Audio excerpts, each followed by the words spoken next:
Hola a todos, hoy vengo a hablaros de la menopausia y de los datos analíticos que más nos interesan en esta etapa. Hoy en día somos más longevas y vivimos más años en esta etapa, por lo que tenemos que tratar de adelantarnos a estos cambios para así poder prevenir patologías derivadas de este periodo. Entonces, antes de meternos con los datos analíticos más de lleno, quiero aclararos algunos conceptos. Lo primero que quiero que sepáis es ¿qué es el climaterio? El climaterio es el periodo que va desde la etapa reproductiva hasta la etapa no reproductiva, hasta que la función del ovario cesa. Viene a durar unos 10 años y suele ser entre los 45 y los 55 años. Bien, la perimenopausia es la etapa de transición a la menopausia donde comienzan a aparecer cambios derivados del envejecimiento del eje y de los ovarios, en la que la reserva ovárica empieza a caer y podemos experimentar síntomas iniciales de la menopausia. La menopausia es la última regla, pero para establecer el diagnóstico ha de pasar un año sin regla.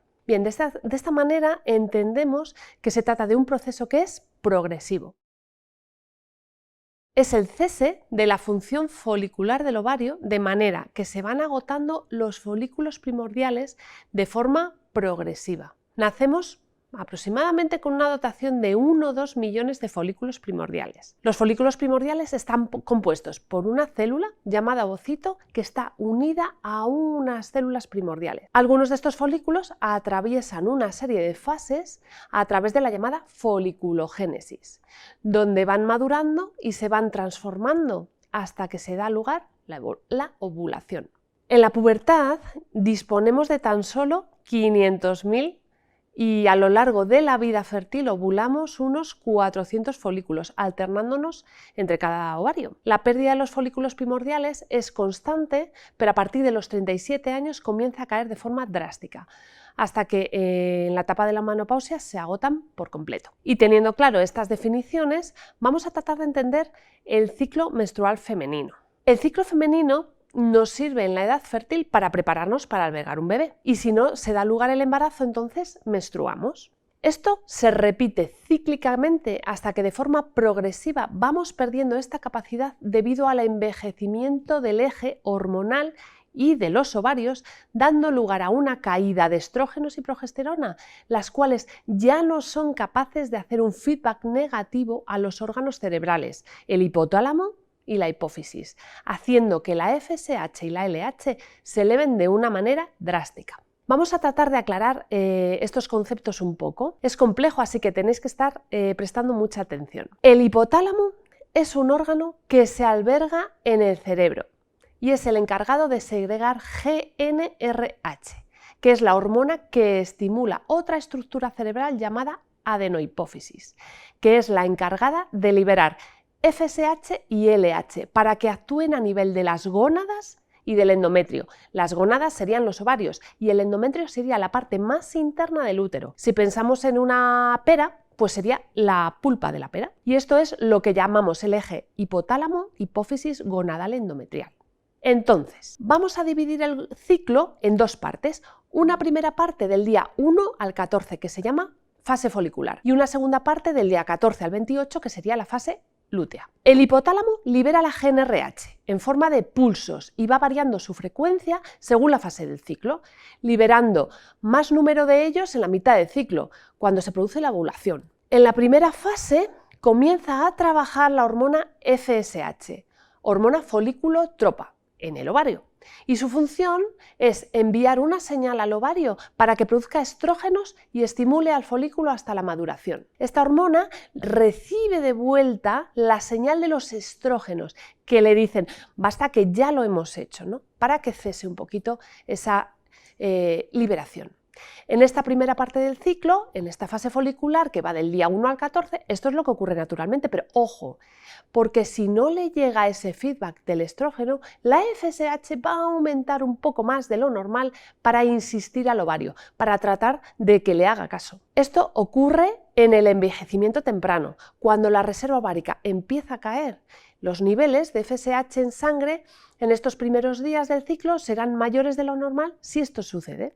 La LH es la hormona luteotropa, que también se produce en la adenohipófisis. Y en la primera parte del ciclo, en la fase folicular, se mantiene baja y al llegar a la mitad al día 14, a la mitad del ciclo, cuando el folículo ya ha madurado, se eleva dando un pico de LH, que esta será la señal precisa y necesaria para que el ovocito salga y se produzca la ovulación. Pero durante la primera parte del ciclo también actúa la LH y lo hace estimulando la formación de andrógenos en unas células llamadas células de la teca interna que están ubicadas en el folículo y que posteriormente se transformarán en estrógenos, en otra capa de células llamada células de la granulosa. Y eso lo hace a través de una enzima que se llama aromatasa. Es decir, que las mujeres también producimos andrógenos al igual que los hombres. En los folículos, los andrógenos a través de estas enzimas aromatasas se transforman en estrógenos.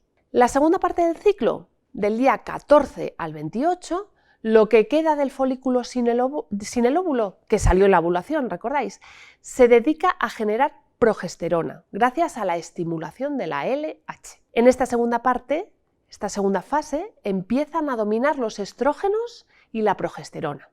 La progesterona es un progestágeno, es decir, la hormona del embarazo. Estimulan el crecimiento del endometrio, que es la capa más interna del útero. Los estrógenos hacen que prolifere el tejido a nivel de vasos y glándulas, y la progesterona se encarga de suministrar glucógeno a este tejido endometrial. En el caso de que el óvulo fuera fecundado, anidaría en el endometrio y dispondría del alimento para crecer. Pero si no ocurre la fecundación, todo este tejido se derrumba por declive de los estrógenos y de la progesterona, dando lugar a la regla. En esta segunda fase, la FSH y la LH habrán recibido un feedback negativo de los estrógenos y de la progesterona y entonces los niveles se mantendrán más bajos hasta que en el momento de la regla los estrógenos y la progesterona caen en picado y la FSH comienza de nuevo a elevarse, comenzando un nuevo ciclo. Entonces hasta aquí el ciclo, que es inevitable explicarlo para entender el baile entre las hormonas, pues ya está concluido. Entonces vamos a seguir. En la menopausia, la LH y la FSH suben de una manera drástica porque están intentando que el ovario responda. Pero el ovario no tiene ya folículos y no es capaz de responder ni de dar el feedback a la hipófisis. Por eso ya veremos que nos vamos a encontrar la LH y la FSH en la analítica con unos valores muy elevados. Y ahora quiero hablaros de otro concepto. Las mujeres también producimos andrógenos, al igual que los hombres. Ya hemos comentado que los andrógenos, a través de las enzimas aromatasas, se transforman en estrógenos. Y hay tres tipos de estrógenos. El estradiol, que es el estrógeno de la edad fértil, el estriol, que es el estrógeno del embarazo, y la estrona, que es el estrógeno de la menopausia. En la menopausia, cuando el estradiol ha bajado drásticamente, la FSH se ha elevado y aparece la estrona. ¿Pero por qué ocurre esto? La actividad de la enzima aromatasa también ocurre en otros tejidos del cuerpo. Es decir, esta transformación se realiza tanto en el ovario como en otras partes del cuerpo, fundamentalmente la grasa y el músculo. Al aumentar en la menopausia la FSH, empezará a estimular la formación de estrógenos en otros lugares. Entonces, de esta manera, el ovario no responde, pero la grasa sí. Y el estrógeno que domina en la menopausia es la estrona. Así podemos entender que hay un estado de hiperestrogenismo, sobre todo en aquellas pacientes que tienen más acumulación de grasa.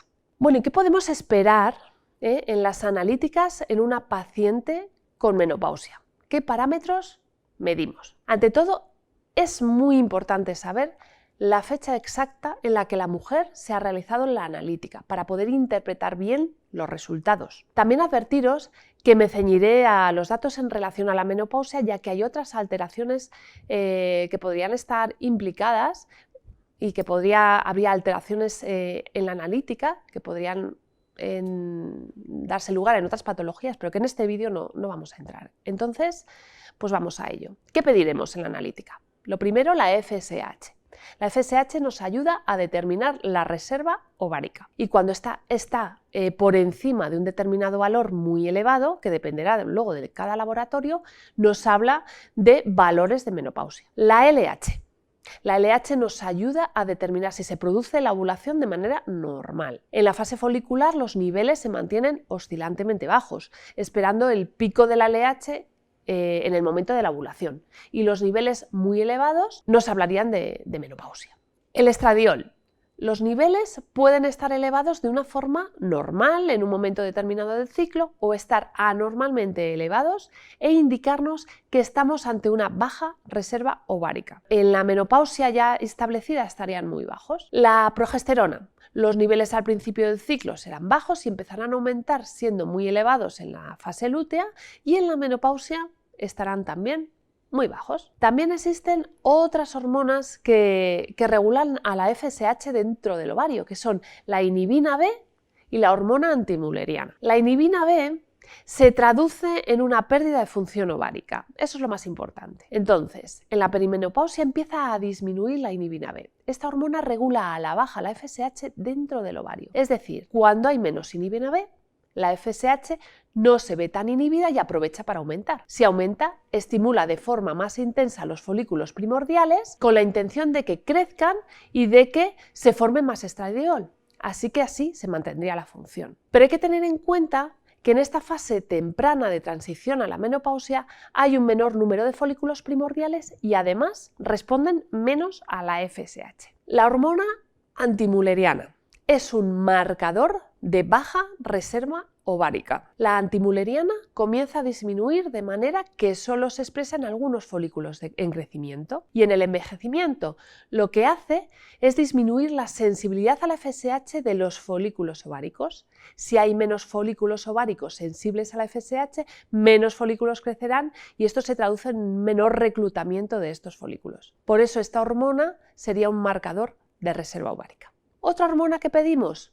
Prolactina, porque puede ser interesante solicitarla para descartar otras causas de amenorrea o, lo que es lo mismo, la falta de regla. Interesante es la TSH también, que es la hormona que nace en la hipófisis también, pero se encarga de estimular las hormonas tiroideas en el tiroides. Es muy similar a la FSH y en un porcentaje no desdeñable está alterada en menopausia y hay que vigilarla. Y puede influir negativamente en la ovulación y afectar a la fertilidad. Entonces, a modo de resumen, en una menopausia establecida encontraremos estradiol muy bajo, FSH muy elevada, LH elevada, inhibina B disminuida, hormona antimülleriana disminuida. Y con esto terminaríamos el repaso de la analítica hormonal de la menopausia.